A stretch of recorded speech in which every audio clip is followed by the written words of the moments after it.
Sometimes, the knife in your back doesn't come from a stranger.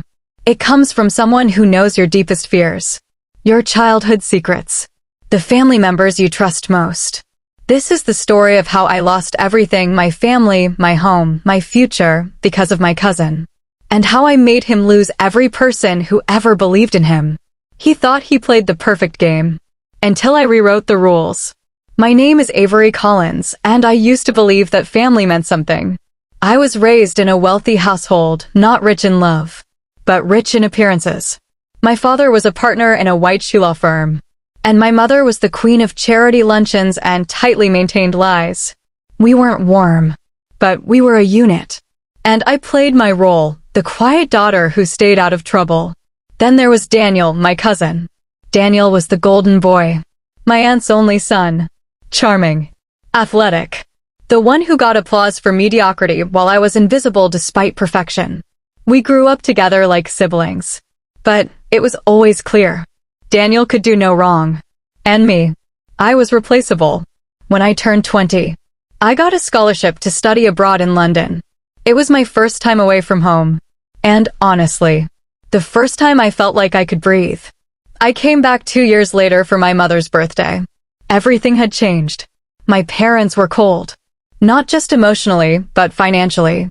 Credit cards I'd used for school expenses were canceled. They said it was time I learned responsibility. I thought it was strange. But maybe I had outgrown the safety net. Then came the estate trust.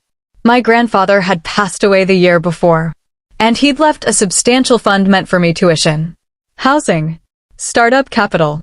But when I asked about it, my father said bluntly, "That money's been reassigned. You've proven to be irresponsible." Irresponsible. I hadn't touched a dime outside of tuition. I demanded to see records. That's when the silence grew thick. They wouldn't say it, but I felt it. Something was wrong. Later that week, I met Daniel at a family dinner. He was smug, wearing a $5,000 watch, talking about investing in startups like he was a venture capitalist overnight, and when he toasted the family's faith in him, my stomach twisted. I remembered a random conversation we had a year ago. He'd asked about my PIN number, jokingly, while we were drinking. I laughed and told him, not thinking much. Could he have? I checked my email accounts, my financial logins locked out, reset notifications tied to his email address.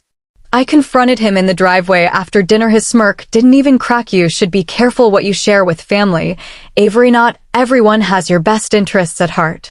That's when I knew he'd done it. He'd poisoned my parents against me, used his charm and lies to frame me as reckless, spoiled, unstable, all while transferring trust funds under the guise of reinvestment. He didn't just take my money, he took my identity. But I wasn't the same girl he grew up with. I didn't cry, I didn't beg, I started planning. I moved out of my parents' house, worked at a bookstore, lived in a tiny studio, and in that silence I built a case, not for court but for justice. I used 3 tools: access, observation, leverage. First, I created a new identity online, a fake venture capital firm scouting early talent. Daniel was dumb enough to respond to my funding inquiry. He sent over a bloated resume full of lies and a PowerPoint that included screenshots of bank transfers, including one clearly titled "Reassigned Collins Trust." Rookie mistake.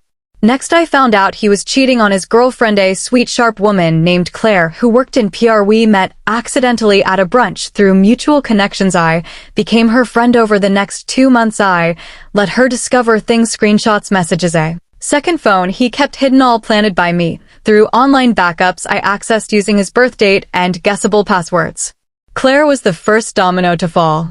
But the big move, that was the family reputation. My grandfather, the one who started the trust, had also left behind letters, dozens of them, personal notes to each of us, including one from me. I digitized mine. In it, he clearly said, "The fund is yours, Avery, to pursue what you believe in. Don't let anyone, not even family, tell you otherwise."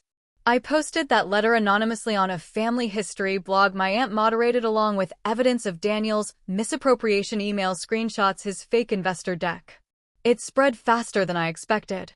My father called me within 48 hours. He sounded broken. "Avery, I didn't know. He told us you'd run up debts, that you were reckless." I said nothing, let the silence do the work. By the end of that month, Daniel lost his girlfriend, his job offer from a private equity firm was revoked, and his relationship with my parents and the entire extended family imploded. He tried to explain, to shift blame, to cry, but no one bought it anymore. I never got the money back, but I didn't need it. What I got was better. Claire and I stayed friends. We started a women-run financial literacy nonprofit in my grandfather's name. We help girls like me, the ones who get erased in silence. And when I look back at that family table, that moment, I knew I was being cut off. I don't feel shame, I feel pride, because I was never the reckless one, just the one who refused to stay quiet. The best revenge isn't in what you take back, it's in what they lose when the truth finally speaks.